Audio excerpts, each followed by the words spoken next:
Bom dia a todos os irmãos, espero que estejam todos bem pela graça de Deus, graça e paz.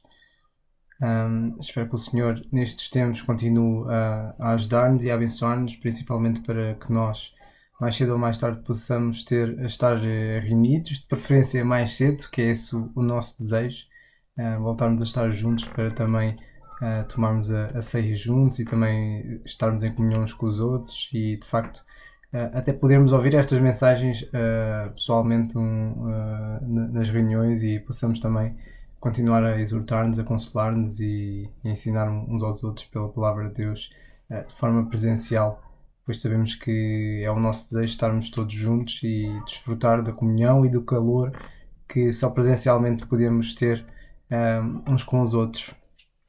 E hoje, irmãos, também queria continuar um pouco com o tema da última vez, que era acerca de qual é que é a nossa motivação. E só para recordar um pouco rapidamente,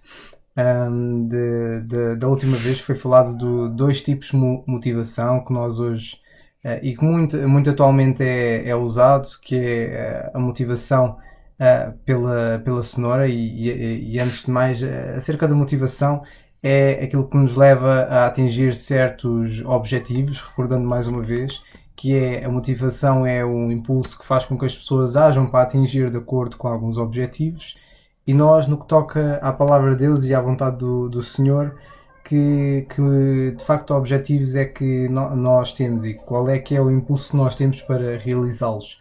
Se é, neste caso, tinha dado estas duas analogias, pela cenoura e pelo chicote, em que nós somos motivados pelo quê? Para servir o Senhor. Qual é que é o nosso objetivo quando lemos a palavra de Deus, ou quando não queremos pecar, ou o que for? Se é porque nós queremos receber bênçãos, ou se é porque nós não queremos levar com penalizações ou com o castigo do Senhor. E na altura tinha dado dois exemplos, que era o exemplo que conhecemos muito, que é dos dois filhos pródigos, um que saiu da casa do seu pai e o outro que estava na casa do seu pai. E vemos que o mais novo tinha saído da casa do seu pai, tinha pedido a sua herança, a parte que era dele, e de facto tinha pedido e tinha gasto tudo, como nós bem sabemos, e bem lemos da última vez. Ele tinha gasto todo o seu dinheiro com uma vida ímpia, e que de facto aquilo que o fez voltar para casa foi de facto o chicote, por assim dizer, quando foi as suas necessidades, quando ele começou a padecer necessidades, foi quando é que ele lembrou-se do seu pai, e ele de facto fez isso, voltar para a casa do seu pai, por causa do castigo que ele estava a sofrer, naturalmente pelas consequências das más escolhas que ele tomou. Mas ainda assim a sua motivação foi essa, foi a dor que ele estava a passar, e a dor que ele estava a passar motivou-o de facto a voltar para o seu pai. E da mesma forma o outro, que já estava na casa do seu pai, também era um filho pródigo, porque de certa forma aquilo que ele queria do pai e ele estava com o pai porque ele tinha em vista receber algumas recompensas. E vemos que uma das recompensas e algo das coisas que se indignou foi o facto de o pai nunca ter partido o cabrito para ele comer com os seus amigos. E também percebemos que esta motivação pela recompensa também era uma motivação, e ambas as motivações são egoístas, porque ambas as motivações focam-se em nós mesmos, ou em nós mesmos, no sentido em que nós não queremos passar por isto ou por aquilo. No caso do mais novo, ele não queria passar mais por aquelas necessidades e então voltou para a casa do seu pai, porque não queria continuar mais naquela vida de sofrimento, naquela dor, porque ele estava a passar.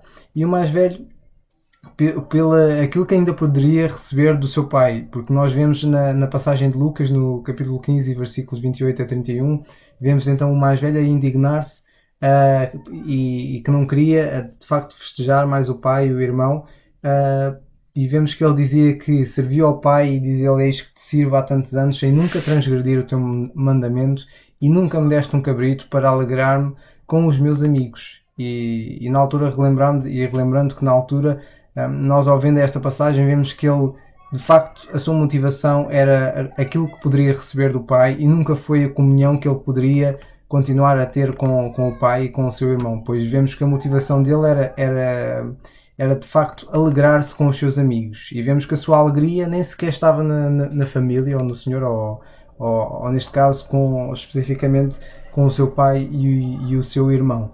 E no entanto nós vemos que o pai a dizer que todas as coisas que são do pai são dele, e então vemos mesmo assim o que ele pudesse mais tirar e o que ele pudesse mais ganhar. Vemos que a motivação dele estar na casa do seu pai era mesmo isso, era o que é que ele poderia ganhar ainda mais. No entanto nós vemos que os dois lados têm coisas boas, mas têm coisas más, e que será que a nossa motivação deve ser essa, nós sermos motivados a estar com o Senhor por aquilo que vamos receber dele, por causa das bênçãos que vamos receber, ou será que aquilo que nos faz voltar para Deus é por causa dos sofrimentos que passamos e não queremos passar mais nenhum sofrimento e não queremos ser mais castigados pelas nossas falhas, pelos nossos pecados?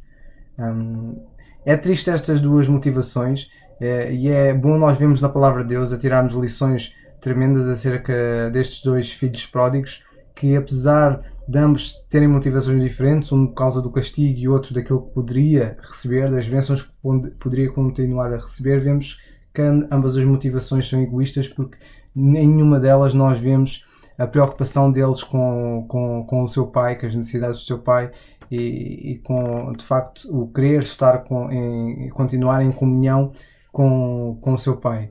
Estes são os dois principais tipos de motivações que nós vemos principalmente hoje na chamada cristandade, que de certa forma é triste, mas também há um outro tipo de motivação para alguns de nós que, ao contrário destes dois, que alguns são motivados pelas bênçãos e outros por não receberem um castigo, há alguns que nem sequer têm estes dois tipos de motivação, porque não são motivados nem para fazer o bem, a fazer o bem e a não pecar. E muitos não são motivados nem para receber as bênçãos, nem para pecar, por causa de algumas passagens que nós lemos. Sabemos que isto não são entendimentos todos, mas alguns há que se calhar entendem que não devemos preocupar sequer em estar motivados a não pecar, por causa de passagens como Romanos 8.1, que diz: portanto, agora nenhuma condenação há para os que estão em Cristo Jesus, que não andam segundo a carne, mas segundo o Espírito.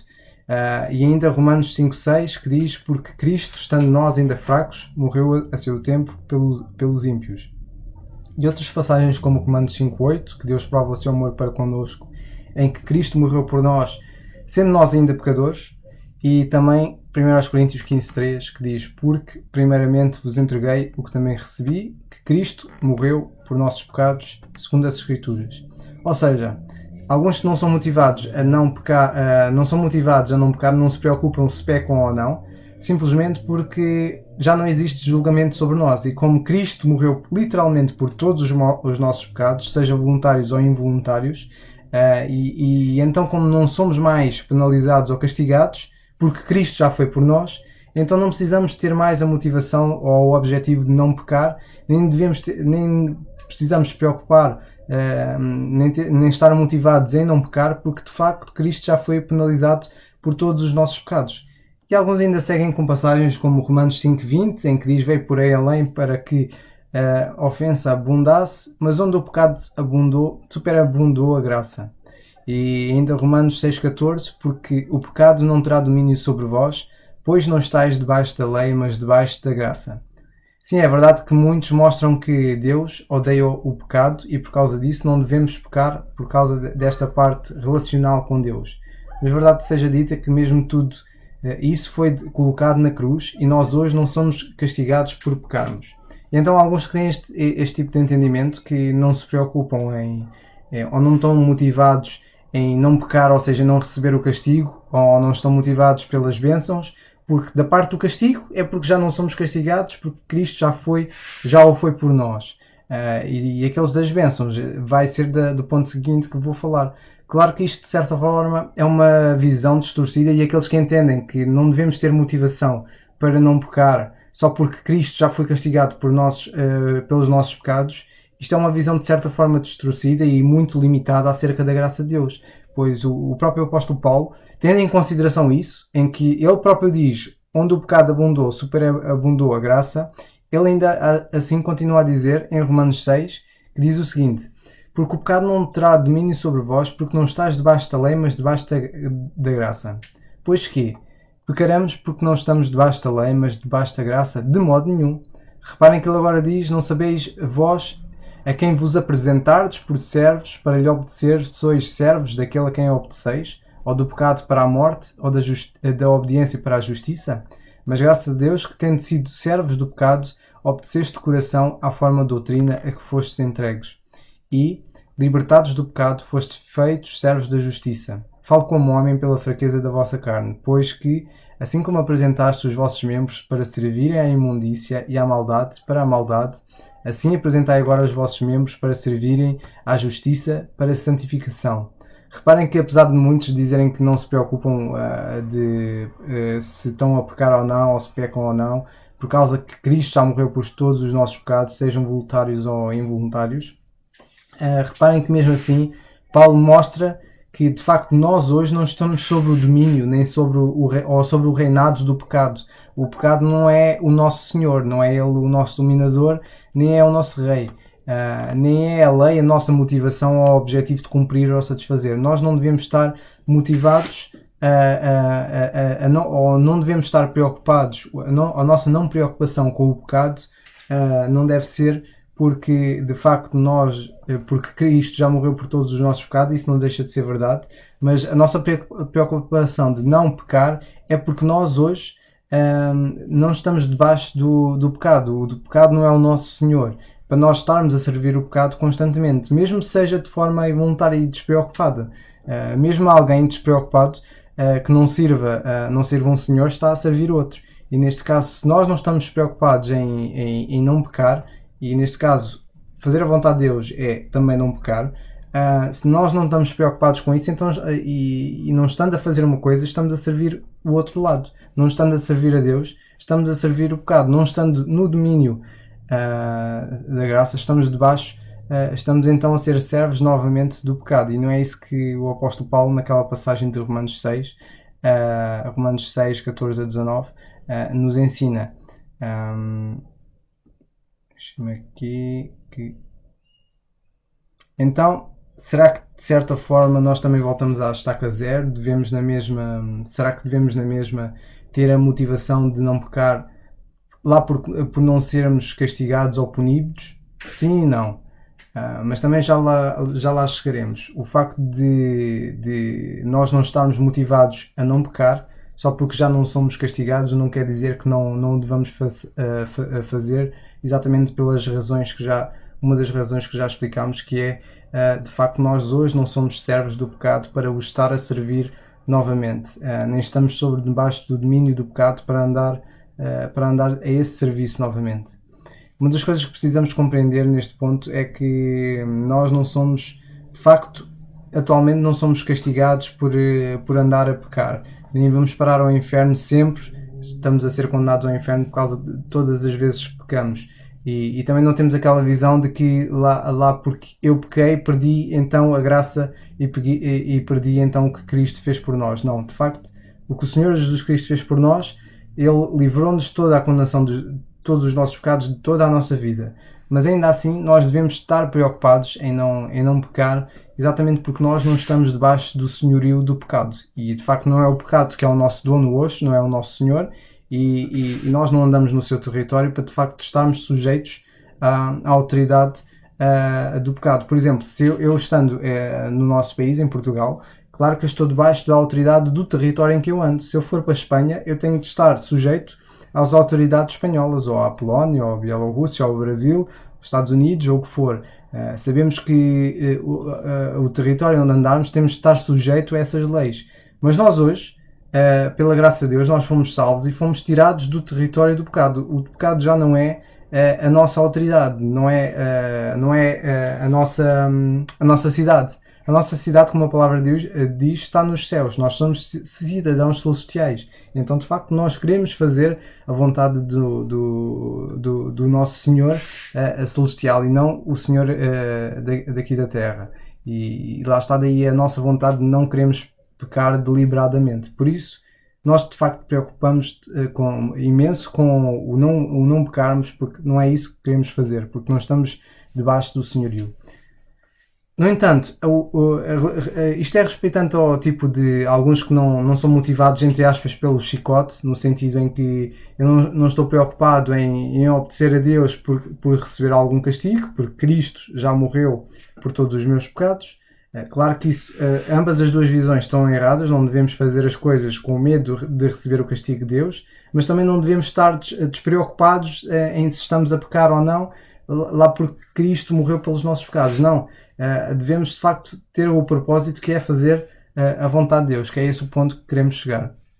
Há alguns outros que também não são motivados pela cenoura, porque dizem que, segundo Efésios 1:3, nós vemos lá Paulo a mostrar que, e dizendo: bendito Deus e Pai de nosso Senhor Jesus Cristo, que abençoou-nos com todas as bênçãos celestiais nos lugares celestiais em Cristo. Alguns também que não estão preocupados em fazer a vontade de Deus ou o que for, porque não estão preocupados em receber as bênçãos, e o argumento é que eu não estou preocupado em receber as bênçãos porque Deus já me abençoou com todas as bênçãos espirituais nos lugares celestiais em Cristo. Então eu não estou motivado em fazer o que é que seja, ou fazer a vontade de Deus, ou estudar, ou o que for, não, porque eu já não estou preocupado também com o pecado, porque Cristo já morreu pelos meus pecados, então não me interessa se eu a partir de agora vou pecar ou não, nem me preocupo com isso. E também não estou preocupado com as bênçãos, porque eu já tenho todas as bênçãos espirituais nos lugares celestiais. Há outras passagens também acerca de todas estas riquezas. Se continuarmos a ler em Efésios no capítulo 1, que vemos acerca das bênçãos que nós temos através do Senhor Jesus Cristo, as bênçãos, os privilégios, as responsabilidades. E se prestarmos bem atenção a passagens como estas, nós percebemos de facto que em Cristo nós só recebemos bênçãos. E então há muitos que não estão preocupados sequer nem têm motivação de fazer qualquer coisa boa, porque em Cristo já temos tudo. Ou seja, não precisamos se preocupar em fazer todas essas boas obras ou o que for para receber bênçãos, porque já somos abençoados com todas elas. Isto de certa forma até parece estar em conflito com o que o próprio apóstolo Paulo diz aos Coríntios, em que ele diz: se alguém sobre este fundamento formar um edifício de ouro, prata, pedras preciosas, madeira, feno e palha, a obra de cada um se manifestará na verdade. O dia a declarará, porque pelo fogo será descoberta, e o fogo provará qual seja a obra de cada um. Se a obra que alguém edificou nessa parte permanecer, esse receberá galardão. Se a obra de alguém se queimar, sofrerá detrimento, mas o tal será salvo, todavia, como pelo fogo. E a verdade é que há alguns, e para tentarmos perceber o contexto aqui, para tentarmos perceber qual é que é a nossa motivação, que é o que devemos pensar, nós estamos motivados pelo quê? Queremos fazer a vontade de Deus ou queremos de facto ser cada vez melhores porque queremos receber bênçãos? Porque não queremos ser castigados?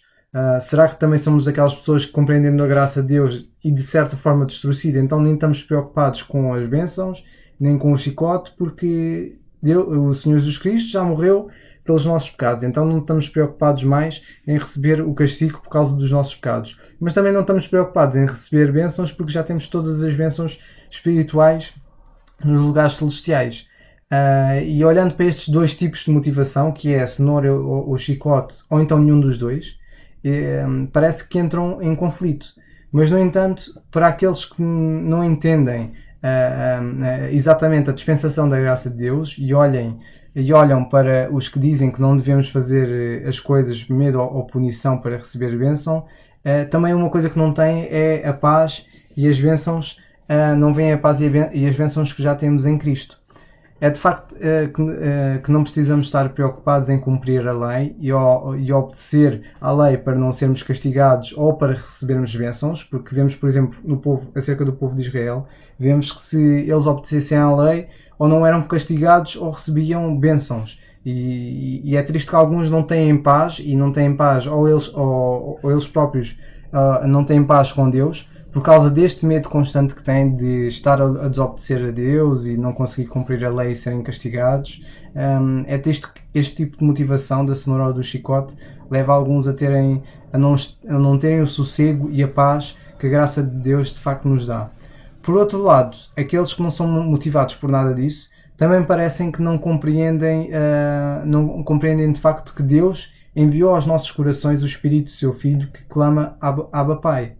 E então é interessante nós vermos que a motivação pela cenoura e o chicote, ou a motivação de nenhum dos dois, porque já recebemos todas as bênçãos e já não temos nenhum castigo em Cristo, estes dois tipos de motivação, infelizmente, é uma motivação, por assim dizer, como aos meninos. É uma motivação de criança.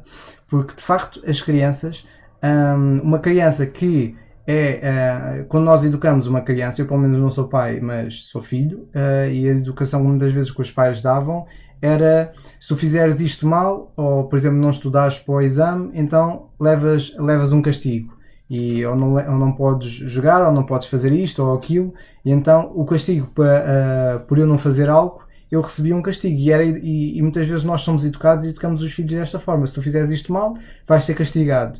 Agora, se tu fizeres isto que o pai te mandar, então vais receber este presente. E se repararem, este tipo de motivação pela cenoura e chicote, normalmente é a motivação com que nós educamos os meninos, não é?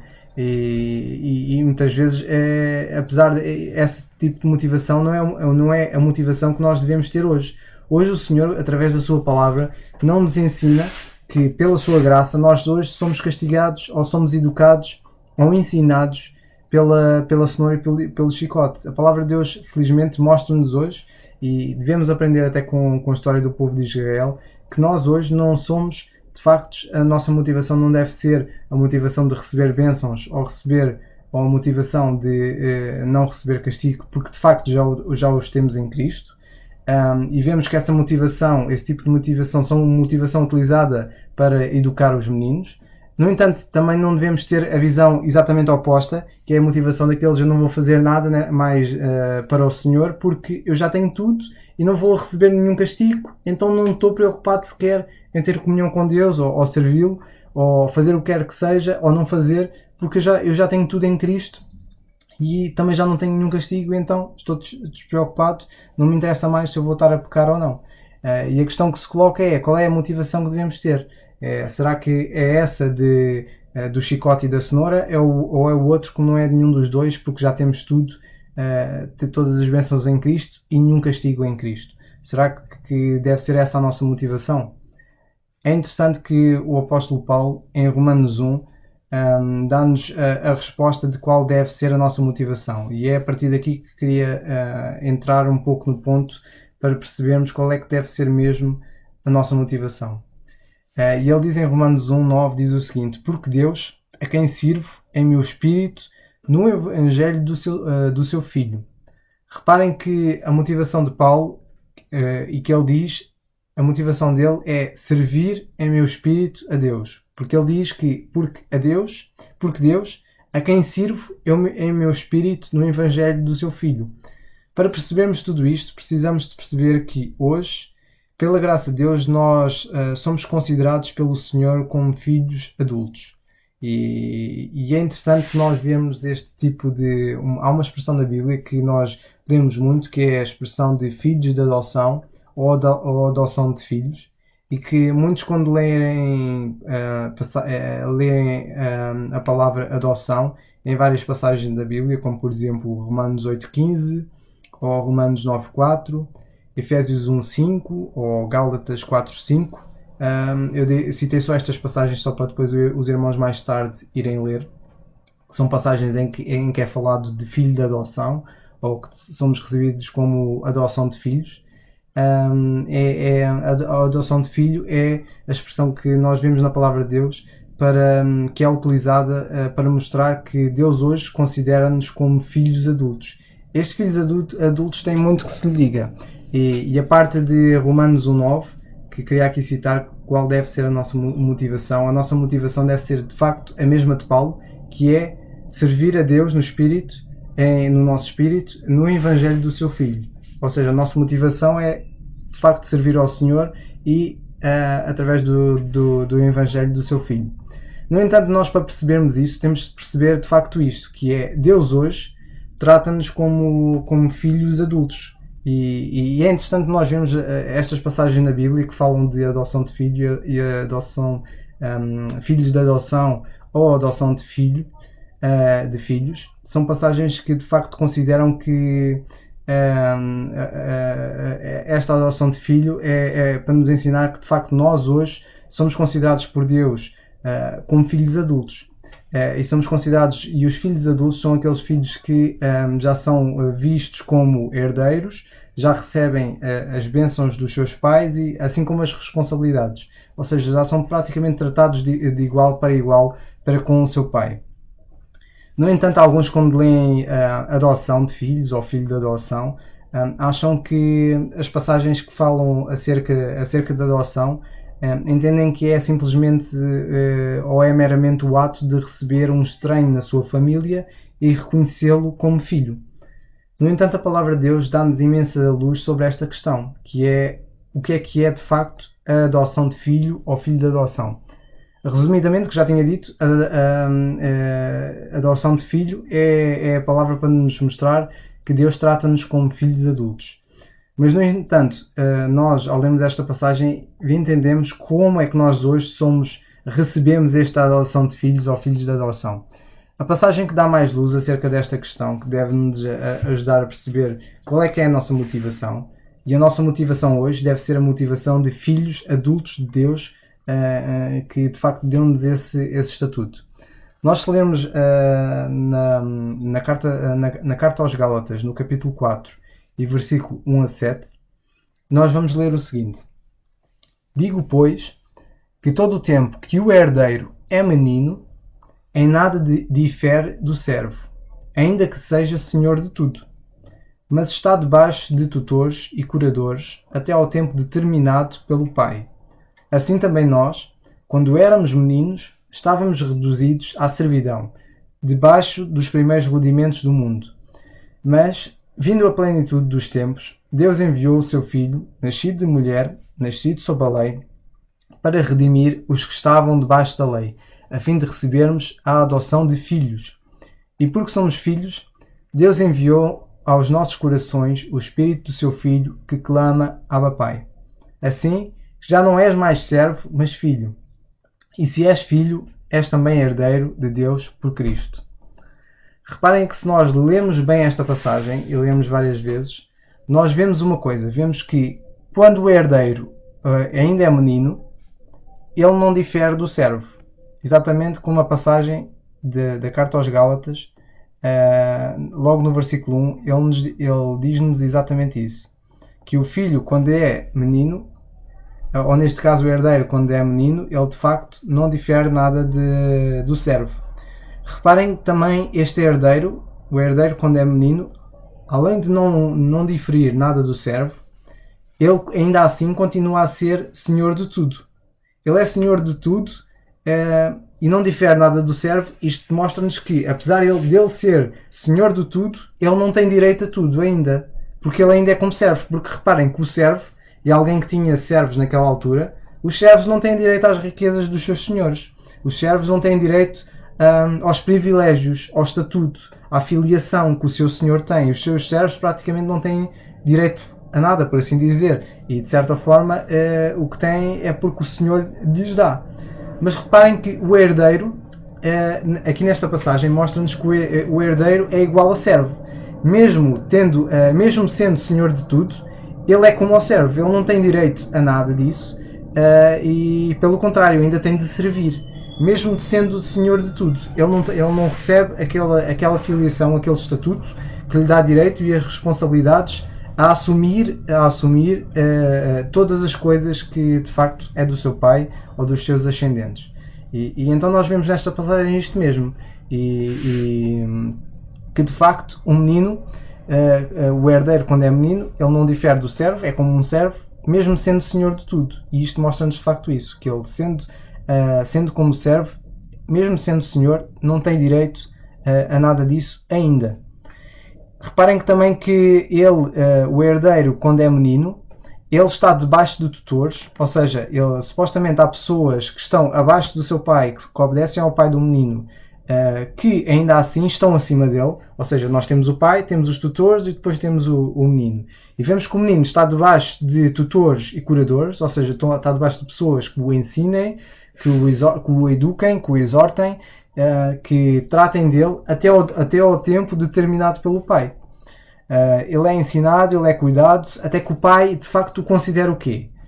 Qual é que é este tempo determinado pelo pai? Este tempo determinado pelo pai, que se nós formos ler qualquer passagem da palavra de Deus que nos ensina acerca disso, o tempo determinado pelo pai é o tempo em que o pai o considera maduro o suficiente para receber então esses privilégios e responsabilidades. Reparemos que esse menino, esse herdeiro que ainda é menino, ele é senhor de tudo, mas ele só recebe tudo e só recebe essa filiação, por assim dizer, de filho, quando chega o tempo determinado pelo pai. O herdeiro, mesmo sendo herdeiro de tudo, a declaração de filiação plena só chega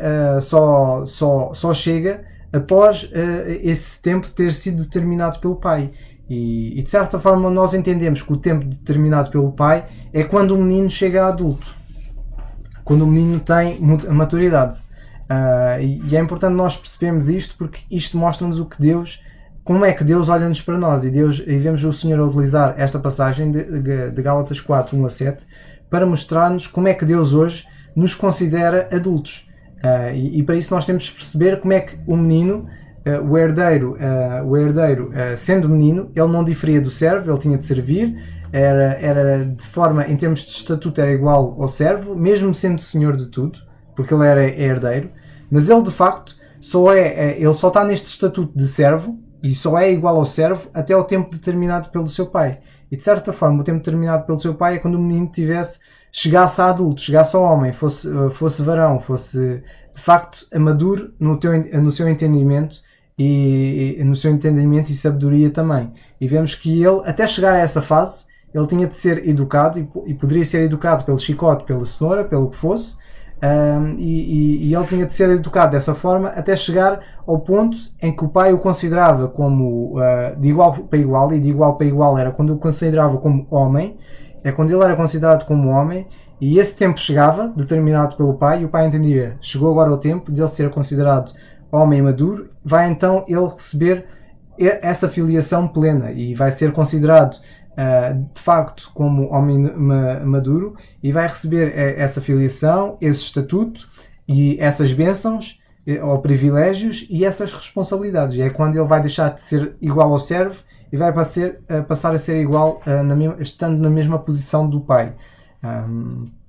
Paremos de facto, mesmo o menino, todo o tempo, o menino sendo, ainda o herdeiro sendo menino, ele nunca vai receber tudo isso. É interessante nós vermos que de facto a palavra de Deus mostra-nos isso, e é interessante, por exemplo, quando nós lemos e entendemos de facto que o herdeiro só chegava a receber o estatuto de filho quando chegava a adulto, porque quando nós lemos passagens, por exemplo, de Gênesis 25, 27, e nós lemos acerca dos gêmeos Esaú e Jacó, é interessante que nós lemos o seguinte: logo após eles nascerem, nós lemos isto. No capítulo 25 e versículo 27 do livro de Gênesis, lemos: e cresceram os meninos. E Esaú foi varão e Jacó era varão. É interessante nós vermos que a palavra de Deus mostra-nos de facto que ele, e reparem que Isaac só começa a pensar de facto na sua herança, ou dar a primogenitura ou as bênçãos, quando de facto eles os dois chegam a varão. Depois sabemos toda a história do que acontece entre estes dois, mas é interessante que nós vemos na palavra de Deus a mostrar-nos que estes meninos crescem e tornam-se varão. E a questão que fica é, quando é que é o tempo determinado pelo pai? Nós entendemos, pelo menos pela palavra de Deus, que é quando os meninos crescem e tornam-se varão. E vemos esta situação de Esaú e Jacó, assim como vemos também na primeira epístola de Paulo aos Coríntios, no capítulo 13 e versículo 11, em que Paulo diz que quando eu era menino, eu falava como menino, eu sentia como menino, eu discorria como menino, pensava como menino, e logo que cheguei a ser homem, acabei com as coisas de menino. Por isso, irmãos, quando lemos a passagem de Gálatas 1, capítulo 4, versículo 1 a 7, e vemos acerca do menino, nós vemos então que este menino não difere de servo, mesmo sendo senhor de tudo, e que este menino só deixa este herdeiro, que é menino, só deixa de ser servo quando ele deixa de ser menino. E ele deixa de ser menino por várias razões. Quando ele acaba com as coisas de menino, e nós vemos isso na palavra de Deus, que eu quando era menino falava como menino, sentia como menino, pensava como menino, mas quando cheguei a ser homem, acabei com as coisas de menino. Então nós vemos que os pais, neste caso, consideravam o tempo determinado, e o tempo determinado pelo pai chegava depois do menino ter chegado ao homem. E só depois do menino ter chegado ao homem e ter acabado com as coisas de menino, é que então provavelmente o pai consideraria então o tempo determinado para ele receber então, ser considerado como filho. Não é que ele não fosse filho antes, mas ele agora recebe essa filiação para receber não só o estatuto, como receber as bênçãos e as responsabilidades. E vemos quando ele é capacitado para receber tudo isso, é quando, por assim dizer, recebe a adoção de filho. Por isso a adoção de filho, na palavra de Deus, não é só nós recebermos um estranho na nossa família e chamarmos ele de filho, é mais do que isso. É ele receber a filiação e estatuto, bênçãos e responsabilidades, quando ele chega a ter essa maturidade e está pronto para receber, e o pai entende que está pronto para receber tudo isso. Pode chegar a maduro, e mesmo assim, depois de ser adulto, o pai ainda assim precisar esperar algum tempo ou terminar mais alguma coisa, mesmo depois já ser adulto, para dar esse estatuto ao menino. Mas a verdade é que nós vemos na palavra de Deus que o pai só considerava o seu filho como um filho adulto depois do tempo dele definir esse tempo determinado e depois do seu filho deixar acabar com as coisas de menino. Reparem que também nesta passagem de Gálatas, se nós continuarmos a ler, e já vimos que o pai, o tempo determinado pelo pai a considerar o filho para receber tudo isso, esse estatuto, essa filiação, essas bênçãos, era depois do menino chegar a adulto e chegar o tempo determinado pelo pai. Vemos que nesta ligação, nesta analogia, vemos o Senhor a dizer que assim também nós. E o apóstolo Paulo a dizer assim também nós. Quando éramos meninos, nós estávamos reduzidos à servidão, assim como aquele herdeiro que era menino também não diferia nada do servo. Estávamos reduzidos à servidão e debaixo dos primeiros rudimentos do mundo. Mas notem agora o que ele diz assim: mas vindo a plenitude dos tempos, Deus enviou o seu Filho, nascido de mulher, nascido sob a lei, para quê? Para remir os que estavam debaixo da lei, a fim do quê? A fim de recebermos a adoção de filhos. Reparem que nos versículos anteriores, em que é dito que o menino está debaixo de tutores e curadores até ao tempo determinado pelo pai.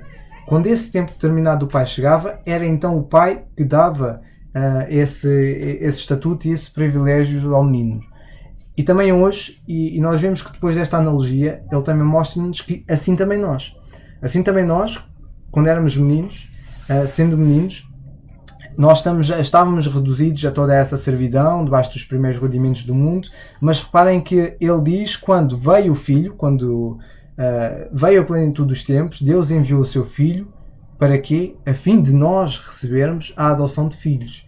Reparem que é Deus, e nós hoje somos considerados filhos adultos, porque é Deus que nos dá essa filiação no Senhor Jesus Cristo. É através de Deus, é através do Senhor Jesus Cristo, que nós recebemos essa adoção de filhos. E a adoção de filhos é a filiação, ou seja, nós sermos considerados não só filhos de Deus para recebermos as bênçãos e os privilégios, mas também porque Deus considera-nos adultos. E adultos, neste caso, adultos no entendimento, adultos em termos de maturidade espiritual, e porque Deus considera-nos filhos adultos, então nós recebemos por Cristo Jesus, não é por nós mesmos, reparem, porque nós vemos isto, enviou o seu Filho para remir os que estavam debaixo da lei, a fim de recebermos a adoção de filhos. Reparem que nós somos considerados por Deus filhos adultos, e era só os filhos, quando eram adultos, é que poderiam receber essa filiação plena, de serem chamados filhos, e poderiam receber as bênçãos, os estatutos, os privilégios dos seus pais. E é interessante que o mesmo Deus considera a nós também. Que quando éramos meninos nós estávamos reduzidos à servidão, debaixo dos primeiros rudimentos do mundo, mas vindo a plenitude dos tempos, para quê? Para recebermos a adoção dos filhos. E porque sois filhos, diz ele, porque sois filhos, Deus enviou aos nossos corações o Espírito do seu Filho que clama Abba Pai. Reparem que nós agora que recebemos esta filiação, não é só sermos chamados filhos de Deus, mas é sermos considerados como filhos maduros, filhos adultos de Deus. E porque nós somos considerados assim, recebemos essa filiação através do Senhor Jesus Cristo, então Deus também enviou aos nossos corações o Espírito do seu Filho. E o Espírito do seu Filho que clama Abba Pai, ou clama Paizinho. Reparem que esta passagem termina dizendo: assim que já não és mais servo, mas filho. Reparem que antes, e vemos na palavra de Deus, e se lermos acerca do povo de Israel, vemos que o povo de Israel muitas vezes era considerado como seu filho pequenino, como seu filhinho. E como ele era um filho pequenino, um menino, Deus tinha de dar e deu a lei para de facto ensiná-los. E vemos que a lei serviu de aio, serviu de tutor ou de educador. Sim, porque o menino em nada difere do servo. Mas hoje, Deus para connosco não nos trata assim. E é por isso que a palavra de Deus diz: assim que tu já não és mais servo, eu já não sou mais servo. E eu não sou só, não é servo em termos de... É servo em termos de também de menino também, porque nós vemos que o menino em nada difere do servo. Ou seja, nós não somos mais servos, como também já não somos mais meninos. Deus não nos considera mais meninos no entendimento, mas considera-nos como filhos. E se és filho, és também herdeiro de Deus por Cristo. Se somos filhos de Deus, nós também somos herdeiros e recebemos todas as coisas, não por nós mesmos, mas por causa do que Cristo fez por nós. E porque sois filhos, Deus enviou aos nossos corações o Espírito do seu Filho que clama Abba Pai. Que privilégio nós temos em Cristo, que privilégio nós temos em receber este estatuto, em receber esta visão de Deus olhar para nós como filhos maduros. E quão importante é nós percebermos isto para também agirmos em conformidade, agirmos no sentido de não é só recebermos aquilo que Deus nos deu, todas as bênçãos espirituais, as responsabilidades e tudo mais, mas também nós percebermos que devemos comportar-nos conforme isso, conforme um filho adulto. E como é que um filho adulto se comportava? Qual é que é a motivação do filho adulto? Qual é que é a nossa motivação, nós como filhos adultos? A nossa motivação, de facto, deve ser a motivação de um filho de adoção. Deve ser a motivação de um filho adulto. E os que são filhos de Deus, receberam de Deus não só esse estatuto por Cristo, como também receberam o Espírito do seu Filho. Recebemos o Espírito do seu Filho, do Senhor Jesus Cristo, que clama Abba Pai. Se nós lermos outra passagem, Paulo também, noutra passagem, o apóstolo Paulo também mostra-nos em Romanos 8,15, uma passagem que se refere a isto mesmo, em que ele diz que não recebestes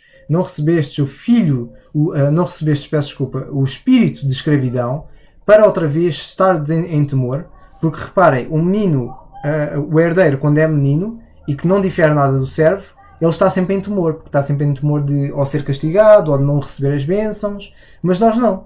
Mas nós recebemos o espírito de adoção de filho, como o apóstolo Paulo diz. Não recebeste o espírito de escravidão, para outra vez estares em temor, mas recebeste o espírito de adoção de filhos, pelo qual clamamos Abba Pai. Nós hoje somos considerados por Deus como filhos adultos e recebemos o espírito de adoção de filhos e esse espírito que de facto nos faz de facto sermos filhos adultos de Deus. Irmãos, nós hoje não só recebemos a filiação total de filhos de Deus, como também nós devemos comportar-nos de acordo com essa filiação. Se nós somos considerados por Deus como filhos adultos, tentemos agir como filhos adultos, porque nós somos considerados isso por Deus. Deus tornou-nos filhos adultos através do Senhor Jesus Cristo. E se Deus considera-nos como filhos adultos e enviou aos nossos corações o Espírito do seu Filho, então a nossa motivação deve ser a mesma que o Filho, que é nós clamarmos Abba Pai, nós tratarmos o nosso Deus como Paizinho. E não é só tratarmos do nosso Deus como Paizinho. Como filhos de Deus que clamam Abba Pai, nós devemos ser o que o apóstolo Paulo diz em 1 Coríntios, no capítulo 14, versículo 20, que é, nós devemos ser uma coisa, que o Abba Pai, que nós vemos que é uma expressão que diz Paizinho, este tipo de expressão é uma expressão que muitos dizem que é a expressão utilizada pelos menininhos, pelas crianças. de certa forma é bom para nós percebermos uma coisa, o tratarmos o nosso Deus e até mesmo os nossos pais físicos como um paizinho, sendo filhos adultos, isto mostra-nos uma coisa que é, nós como filhos de Deus, que clamam ao Abba Pai, paizinho, devemos ser uma coisa, que é o que diz em 1 Coríntios capítulo 14 versículo 20, que é, devemos ser meninos na malícia e adultos no entendimento. E porque nós de facto recebemos este espírito do seu Filho, que de facto leva-nos a clamar Abba Pai, isto faz com que nós tratemos o nosso Deus por paizinho e sejamos de facto meninos na malícia e adultos no entendimento, que é isso que Deus espera de nós, que nós de facto tenhamos a sabedoria e o entendimento como adulto, e só podemos adquirir isso através da palavra de Deus, e de facto nós devemos ser meninos da malícia, não procurar fazer a vontade do Pai, não procurar pecar, e não procurar em fazer isso. Reparem que é isso que é esperado de nós, que recebemos de facto esta adoção de filho. É termos uma motivação diferente de meninos, porque na verdade aquele que é motivado pela cenoura ou pelo chicote, pelas bênçãos ou não receber castigo, tem uma motivação de menino, porque são os meninos que agem assim. E aqueles que têm uma motivação exatamente ao contrário, também é uma motivação de menino, porque é uma motivação de certa forma de rebeldia. Mas não, a nossa motivação como filhos de adultos não é um nem um outro, nem é um extremo nem é o outro, é equilíbrio, que é, a nossa motivação deve ser o quê? É como o apóstolo Paulo diz em 1 Coríntios, no capítulo 4 e versículo 16, em que ele diz: admoesto-vos, portanto, a que sejais meus imitadores. E na mesma carta, mas um pouco mais à frente, no capítulo 11, em que ele diz: sede meus imitadores, como também eu de Cristo. E ainda em Filipenses, ele diz: sede meus imitadores, irmãos, e tendo cuidado, segundo o exemplo que tendes nós, pelos que assim andam. Nós hoje que recebemos o Espírito do seu Filho, devemos ter a mesma motivação que ele. E a mesma motivação que ele é a mesma motivação que o apóstolo Paulo tinha e que ele nos diz, que é: sejam meus imitadores como eu sou de Cristo. É por isso que quando nós vamos ler o Evangelho de João, lemos o Evangelho na passagem, peço desculpa, que isto saiu, no Evangelho de João, no capítulo 4, versículo 34, vemos o Senhor Jesus Cristo a dizer qual é que era a sua motivação, qual é que era a sua vontade. E vemos ele dizer o seguinte: a minha comida é fazer a vontade daquele que me enviou e realizar a sua obra. Também no Evangelho de João, mais à frente, no capítulo 5 e versículo 30, ele diz: eu não posso de mim mesmo fazer coisa alguma, como ouço, assim julgo, e o meu juízo é justo, porque não busco a minha vontade, mas a vontade do Pai que me enviou. E ainda mais à frente, antes de terminar, que é no capítulo 6 e versículo 38, ele diz: porque eu desci do céu não para fazer a minha vontade, mas a vontade daquele que me enviou. No entanto, irmãos, qual é que é a nossa motivação? Não é sermos bons para receber bênçãos ou para não receber castigo, e também não é nós estarmos desligados de tudo isso. A nossa motivação é a motivação de filho adulto, e a motivação de um filho adulto é fazer a vontade de Deus, fazer a vontade do seu Pai. E a questão que fica é: porque é que nós não queremos pecar? A nossa motivação de não pecar é porque de facto Deus odeia o pecado. E nós, porque o amamos e queremos fazer a sua vontade e ter comunhão com Ele, queremos ser cada vez mais parecidos com Cristo. E porque Deus odeia o pecado e o Senhor Jesus Cristo também odeia o pecado, é por isso que nós não queremos pecar, porque nós também odiamos o pecado. E nós não somos seus servos para o servir. É por isso que nós temos a motivação de não pecar. É por causa do nosso amor ao Senhor, por causa daquilo que nós compreendemos que o Senhor fez por nós, o Senhor nos deu e o Senhor nos trata e nos considera. E é por causa de tudo isso que nós queremos fazer a vontade de Deus. É o nosso Deus que é a nossa motivação e é o Senhor que é a nossa motivação para nós não termos medo de pecar mais, não termos medo de sermos punidos. É também a nossa motivação daquilo que nós podemos receber e é o Senhor que é a nossa motivação para fazermos tudo e todas as coisas para Ele. É por isso que devemos ter o mesmo sentimento com o apóstolo Paulo e com o Senhor Jesus Cristo, que é de humildade. E é por isso que Paulo diz, e vemos a motivação dele: porque Deus a quem sirvo. É a nossa motivação, é servir o Senhor em nosso espírito no Evangelho do seu Filho, que é o Evangelho da graça de Deus. É essa a nossa motivação e é dessa forma que nós devemos agir como filhos maduros. Não é também do que é que nós podemos receber dele aqui neste mundo, porque a verdade é que quando partirmos daqui não levaremos nada, mas até nisso nós devemos até considerar e sermos até mais maduros e pensar um bocadinho mais além, que é aquilo que nós recebemos aqui seja algo que seja usado para a sua obra e seja algo que seja usado como legado de fé e motivação para outros fazerem o mesmo, que é focarem-se no Senhor e servir o Senhor durante todas as suas vidas. E aquilo que nós tivermos e o Senhor nos der a graça de recebermos, seja o que for neste mundo, que tenhamos o mesmo sentimento de, como filhos adultos, procurarmos gerir tudo e fazer tudo conforme a vontade do Pai. De fazer tudo como a vontade do Pai, de servir, preocuparmos com as suas necessidades, preocuparmos com o Senhor. Por isso, irmãos, que de facto o Senhor nos ajuda a ter a motivação correta, que não é cenoura ou chicote ou nada disso, mas sim o estarmos preocupados em servir o Senhor, em fazer a sua vontade nos dias de hoje e não estarmos motivados com outras coisas desnecessárias. Que de facto o Senhor nos ajude, nos abençoe e que de facto procuremos ser filhos adultos no entendimento, meninos na malícia e de facto sermos equilibrados e termos a motivação correta, e a nossa motivação correta é o mesmo que o Senhor Jesus Cristo, que é fazer a vontade do nosso Pai. Que o Senhor nos abençoe.